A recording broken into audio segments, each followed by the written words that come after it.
Question number 10 में क्या बोल रहा है, सॉल्यूशन करते हैं इसका। ए मैट्रिक्स क्या दे रखा है हमारे पास, 1 0 0 0 2 0 0 0 3, ठीक है।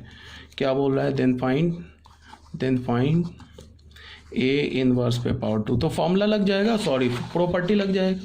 अभी प्रॉपर्टी में क्या बताया है, ये बोला है ना कि किसी मैट्रिक्स का nth पावर लेके इन्वर्स निकालो या इन्वर्स निकाल कर nth पावर लो, बात बराबर। ये बताया ना प्रॉपर्टी, ये लग जाएगा।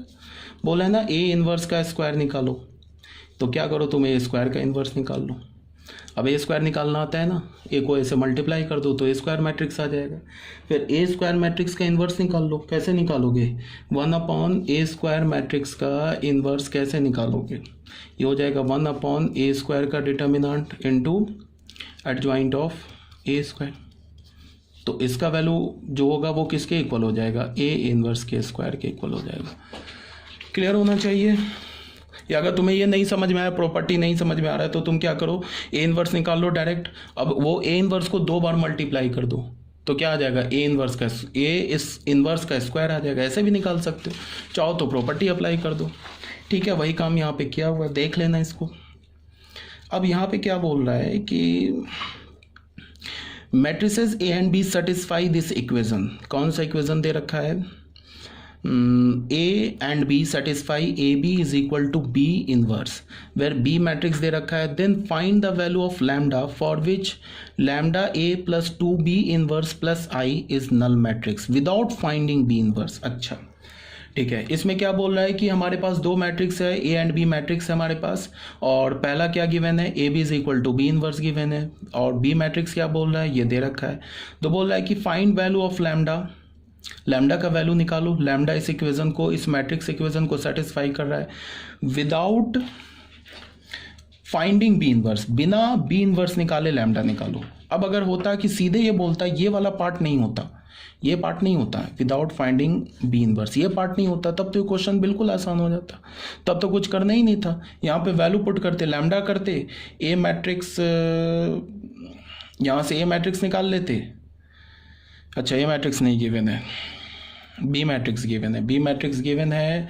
अच्छा तो बी मैट्रिक्स गिवन है तो ए मैट्रिक्स भी मिल जाएगा, यहीं से मिल जाएगा ना। ए मैट्रिक्स क्या होगा, यहाँ पे अगर तुम बी से बी इनवर्स से पोस्ट मल्टीप्लाई करोगे, तो बी इनवर्स से पोस्ट मल्टीप्लाई करोगे तो क्या हो जाएगा, ए या बी, इस इक्वेशन में अगर तुम बी इनवर्स से पोस्ट मल्टीप्लाई करोगे तो हमें क्या मिल जाएगा, लेफ्ट हैंड साइड में तो ए मिल जाएगा, और यहाँ क्या हो जाएगा, बी इनवर्स का स्क्वायर। मैं क्या बोलना चाह रहा हूँ वो समझाना चाह रहा हूँ, सुनो।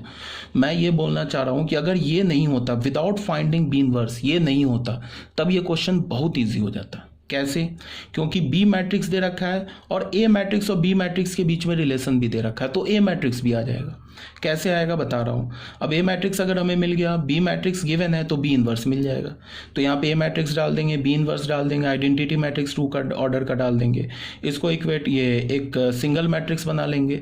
यहाँ पे हमारे पास नल मैट्रिक्स गिवन है तो लैम्डा का वैल्यू क्या मिल जाएगा, हमें ईजिली मिल जाएगा, कोई प्रॉब्लम ही नहीं होगी। बट इस क्वेश्चन में क्या, अच्छा उसके बाद बी मैट्रिक्स गिवन है तो ए मैट्रिक्स कैसे निकलेगा, ये भी तो बताना है। तो ए मैट्रिक्स के लिए क्या करो तुम, इस इक्वेशन में बी इनवर्स से पोस्ट मल्टीप्लाई कर दो, तो ये क्या हो जाएगा, A B into B inverse is equal to B inverse into B inverse. तो लेफ्ट हैंड साइड में क्या बच जाएगा, A is equal to B inverse का स्क्वायर, ठीक है।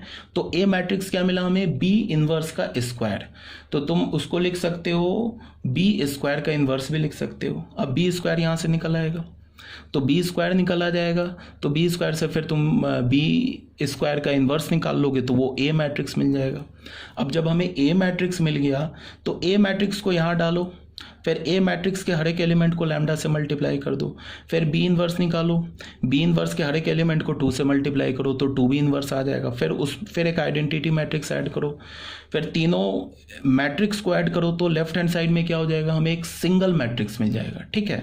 और राइट हैंड साइड में क्या हो जाएगा, नल मैट्रिक्स मिल जाएगा सेम ऑर्डर का।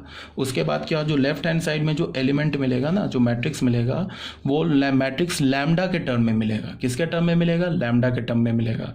और राइट हैंड साइड में जो मैट्रिक्स है उसका हर एक एलिमेंट 0 है, तो लेफ्ट हैंड साइड के किसी भी मैट्रिक्स के एक एलिमेंट को उठाओ, 0 से इक्वेट करो, वहां से सीधे लैम्डा का वैल्यू आ जाएगा।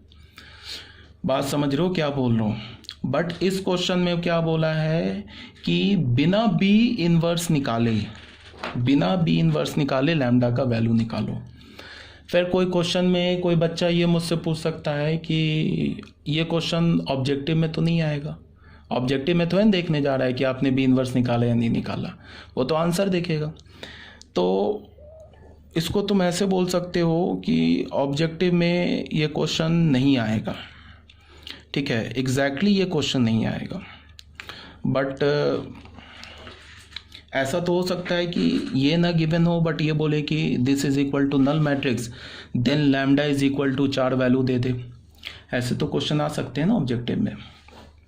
तो एक बात ये भी बात है कि अगर कोई क्वेश्चन, मैंने क्या बोला कि किसी भी क्वेश्चन को तुम ऑब्जेक्टिव में कन्वर्ट कर सकते हो 1 सेकेंड में, ठीक है। जो प्रूफ करने वाला क्वेश्चन है, कुछ बच्चे बोलते हैं कि सर आप प्रूफ करने वाले क्वेश्चन मत कराओ, प्रूफ वाले थोड़े ना आते ऑब्जेक्टिव में।